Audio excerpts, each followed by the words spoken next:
नमस्कार.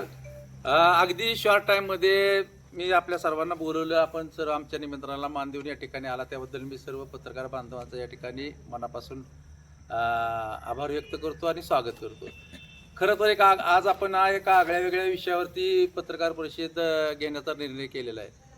तुम्हाला सर्वांना माहिती आहे की महाराष्ट्राचे सुपुत्र छत्रपती शिवाजी महाराज यांनी 16व्या शतकामध्ये स्वराज्याची स्थापना केली आणि मराठी साम्राज्याचा विस्तार संपूर्ण देशभर नव्हे तर जगभर पसरवला. आणि त्याच धर्तीवरती पुण्यश्लोक राजमाता अहिल्यादेवी होळकर यांनी सुद्धा या मराठी साम्राज्याच्या विस्तारामध्ये वाढ करण्याचा प्रामाणिकपणे प्रयत्न केला. आणि त्यांनी इंदूरमध्ये काम करत असताना अतिशय सर्वसमावेशक काम केलं, अतिशय आदर्श असा राज्यकारभार केला. आणि त्यांचा हा राज्यकारभार संपूर्ण देशभर नाही तर जगभर त्यांच्या राज्यकारभाराची कीर्ती उमटली. तुम्हाला सर्वांना माहिती आहे की मध्यंतरी एक 4-5 दिवसापूर्वी पुण्यश्लोक राजमाता अहिल्यादेवी होळकर यांनी वाराणसीमध्ये एक मणिकर्णिका घाट बांधला होता. आणि त्या घाटाला जर आपण बघितलं तर 4000 वर्षापूर्वीची परंपरा आहे. 1771 साली हा घाट बांधला. आणि हा घाट उद्ध्वस्त करण्याचं पाप या देशाचे पंतप्रधान नरेंद्र मोदी यांच्या सरकारने केलं. खरं तर नरेंद्र मोदी हे वाराणसीचे प्रतिनिधित्व करतायत आणि वाराणसीमध्येच हा घाट उद्ध्वस्त केला जातो की ज्या घाटाला ऐतिहासिक आणि पौराणिक परंपरा आहे. आणि ही परंपरा पुसण्याचं काम म्हणजे पुण्यश्लोक राजमाता अहिल्यादेवी होळकर यांचं काम पुसण्याचं काम या उत्तर प्रदेशच्या सरकारने केलेले त्या गोष्टीचा मी सर्वप्रथम निषेध व्यक्त करतो. तुम्हाला सर्वांना माहिती आहे की हा जो वाराणसीचा जो घाट आहे मणिकर्णिका घाट, या घाटाला एक ऐतिहासिक पार्श्वभूमी आहे. भगवान विष्णू यांचा मणी या ठिकाणी पडला होता अशी कथा सांगितली जाते. आणि त्याचबरोबर या नावानंच या घाटाची निर्मिती पुण्यश्लोक राजमाता अहिल्यादेवी होळकर यांनी केली. हे करत असताना या घाटावरती गंगा नदीची प्रतिकृती या ठिकाणी त्यांनी आखली होती. त्याचबरोबर भगवान श्रीकृष्ण यांनी आपल्या सुदर्शन चक्राद्वारे चक्र पुष्पकर्णी कुंड या ठिकाणी निर्माण केला होता. आणि हा कुंड त्याचबरोबर भगवान श्रीकृष्णाच्या भगवान श्री शंकराच्या मूर्ती त्याचबरोबर अहिल्यादेवींच्या मूर्ती या घाटामध्ये बसवण्यात आल्या होत्या. हा घाट बुलडोझरच्या माध्यमातून उद्ध्वस्त करत असताना या मूर्तींची सुद्धा तोडफोड करण्यात आलेली आहे असं आपण अनेक माध्यमाद्वारे आपण पाहिलं.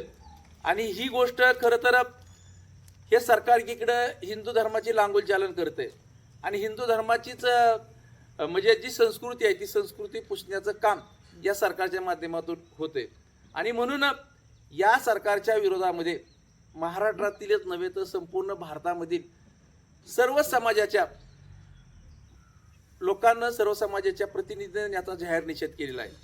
तुम्हा सर्वांना माहीत आहे की पुण्यश्लोक राजमाता अहिल्यादेवी होळकर यांचं जर कार्य बघितलं तर त्यांची राज्यकारभार जर तुम्ही बघितला तर सुशासन आणि न्यायप्रिय कारभार त्यांचा होता.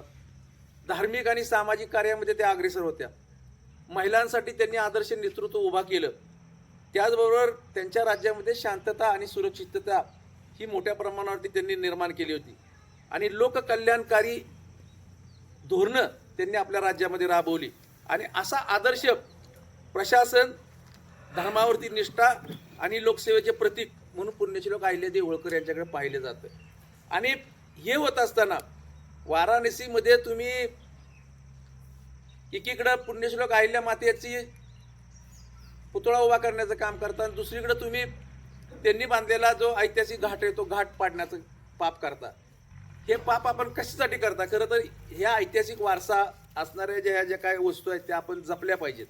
आणि ते जपण्याची आपल्या देशाची संस्कृती आहे. आणि ती संस्कृतीलाच कुठंतरी फाटा द्यायचा आणि समाजामध्ये तेढ, धर्माधर्मामध्ये तेढ, जातीमध्ये कशी भांडणं लागतील असाच हा प्रकार आहे असं म्हटलं तर वावगं ठरणार नाही. आणि म्हणून आज मला या ठिकाणी थोडंसं याच्या संदर्भामध्ये अनेक पक्षानं पत्रकार परिषदा घेतल्या. आपल्या या भागामध्ये सुद्धा महाराष्ट्राची पुण्यश्लोक राजमाता अहिल्यादेवी या कन्या आहेत आणि महाराष्ट्राला एक त्यांचा आगळा वेगळा त्यांच्याबद्दलचा एक अभिमान आहे. विशेष करून कुठल्याही महात्म्यांना एका जातीमध्ये न गुंतवून ठेवता सर्वच जाती धर्माचे लोक पुण्यश्लोक राजमाता अहिल्यादेवी होळकर यांच्यावरती प्रेम करतात. जसं की छत्रपती शिवाजी महाराज असतील, घटनेचे शिल्पकार डॉक्टर बाबासाहेब आंबेडकर असतील, महात्मा ज्योतिबा फुले असतील, त्याचबरोबर सावित्रीबाई फुले असतील, अनेक महात्म्यांचं आपल्याला या ठिकाणी नाव घेता येईल. हे सगळे महात्मे जरी एका जातीमध्ये जन्माला आले तर त्यांनी जातीपुरतं काम न करता सर्व समाजाला आणि सर्व जातीला, सर्व धर्माला प्रेरणा देण्याचं काम केलं. आणि हे काम करत असताना या देशाची अखंडता, या देशामध्ये हा देश कसा अखंड राहील असा प्रामाणिक प्रयत्न केला. पण अलीकडच्या काळामध्ये हे होताना दिसत नाही, हे मी तुम्हाला जाणीवपूर्वक या ठिकाणी सांगतोय. सहजागी तुम्ही उदाहरण घेतलं तर मी सांगेल की अजून एक माझ्यापुढे एक विषय आहे की तुम्हाला माहिती आहे की प्रत्येक समाजामधला, प्रत्येक जातीला, प्रत्येक धर्माला या ठिकाणी आपलं लोकशाहीच्या माध्यमामधून म्हणणं मांडण्याचा अधिकार आहे.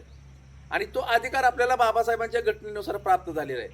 आणि तो घटनेनुसार अधिकार प्राप्त होत असताना आपण आपल्या कोणत्याही कामासाठी आंदोलन करू शकतो, उपोषण करू शकतो, लोकशाहीच्या मार्गाने आपण वेगवेगळ्या प्रकारचे आंदोलन उभा करू शकतो.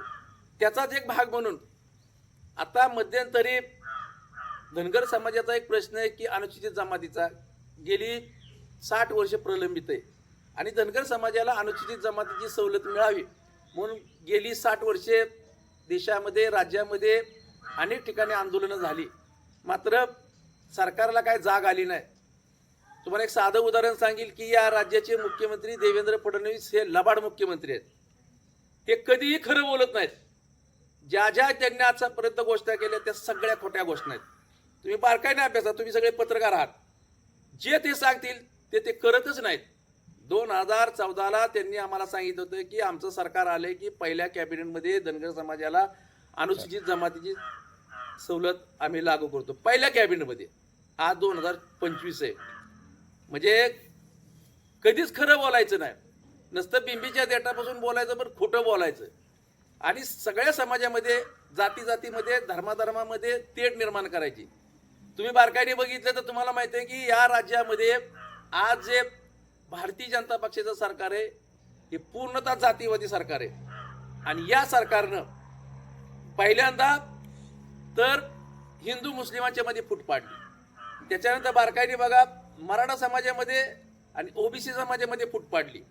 त्याच्यानंतर तेवढ्यावरती थांबले नाही तर ओबीसी समाजामध्ये सुद्धा त्यांनी जाती जातीमध्ये फूट पाडण्याचं षडयंत्र रचलं आणि त्याला ते यशस्वी झालेले आहेत. तर मी तुमच्या माध्यमातून सामान्य जनतेला एकच सांगेल की बाबांनो, हे जे सरकार आहे हे जातीवादी सरकार आहे. ह्या सरकारवरती कुणी विश्वास ठेवला नाही पाहिजे. आमचा एक बांधव आहे जालन्याचा, दीपक बोराडे नावाचा. या बांधवानं जालन्यामध्ये उपोषण केलं आणि ते उपोषण त्याचं 14 दिवस चाललं. जवळपास जालन्यामध्ये 7 ते 8 लाख लोक त्यावेळेला त्यांनी जमा केली आणि उपोषण सोडलं. मात्र 21 जानेवारीला मुंबईमध्ये जाऊन मुंबई चक्का जाम करण्याचं त्यांनी ठरवलं. त्यांच्यामध्ये आणि मराठा समाजामध्ये सुसंवाद आहे. हा सुसंवाद राखून सगळ्या जातींचा प्रश्न कसा सोडवता येईल असा प्रामाणिक प्रयत्न न होता त्यांनी 21 जानेवारीला मुंबईला जाण्याचं ठरवलं. मात्र त्यांना 2 दिवसापूर्वी सरकारनं झुंडशाहीच्या मार्गाने त्यांना अटक केलेली आहे आणि त्यांना डांबून ठेवलेलं आहे. म्हणजे या सरकारला धनगर समाजाला काही द्यायचं नाही. ज्या समाजानं जी भारतीय जनता पक्षाचं सरकार आणले या राज्यामध्ये, खरं तर मी धनगर समाजातील तमाम धनगर बांधवांना या तुमच्याद्वारे निवेदन करतो की बाबांनो, हे जे सरकार आहे ते फसवं सरकार आहे. या सरकारनं तुमच्यावरती अन्याय केलेला आहे आणि या सरकारला तुम्ही आणलेलं आहे निवडून, तर हेच सरकार उलटून टाकण्याचं काम आपल्याला भविष्यात करावं लागणार आहे. तरच कुठंतरी आपल्याला समाधान मिळणार आहे. जाती जातीमध्ये जातीची जनगणना करण्याचं ठरवलं, नसती घोषणा केली, परंतु त्याचा कार्यक्रम काय मोदी सरकार जाहीर करायला तयार नाहीये. म्हणजे फक्त फसवेगिरीच्या पलीकडं या सरकारनं अजिबात काही केलेलं नाही. तुम्हाला माहिती आहे आज महाराष्ट्रामधल्या सगळ्या निवडणुका, कुठलीही निवडणूक पारदर्शकपणे व्हायला तयार नाही. निवडणुकीमध्ये प्रचंड मोठ्या प्रमाणावरती भ्रष्टाचार होतोय. लाखो रुपये, कोटी रुपये वाटले जात आहेत. मतं विकत घेतली जात आहेत. मशीन मॅनेज केले जात आहेत. काही करा पण सरकार हे आपलं आलं पाहिजे अशा वृत्तीनं हे भाजपचं सरकार म्हणजे तयारी करतंय किंवा तयार झालेलं आहे. आणि म्हणून भविष्यात मी आपल्याला एकच सांगेल की जे मणिकर्णिका घाट जो उद्ध्वस्त केलेला आहे, की ज्या अहिल्यादेवींच्या स्मृती आहेत त्या स्मृतीमध्ये ज्या मूर्ती फुटलेल्या आहेत त्या मूर्तींचं व्यवस्थितरित्या जतन झालं पाहिजे. मणिकर्णिका घाटाची तुम्ही सांगताय की इकडे आम्ही विकास करतोय, विकास करत असताना जुन्या आणि मजबूत असणाऱ्या इमारती पाडण्याचं काम तुम्ही केलेलं आहे, हे अतिशय चुकीचं केलेलं आहे. याचं तुम्हाला प्रायश्चित्त भोगावंच लागेल.